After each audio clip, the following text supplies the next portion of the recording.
ఒకటయ్యే వేళన వైభోగం కళ్యాణం కమనీయం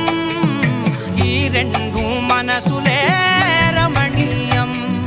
ముడే ముళ్ళట ముడి పడుతుంటే ముచ్చట నాలుగు దిక్కుల కంట చూడ ముచ్చటైన వేడుకంట ఆ పంచభూతాల తోడుగా ప్రేమ పంచుకొనే పండగంట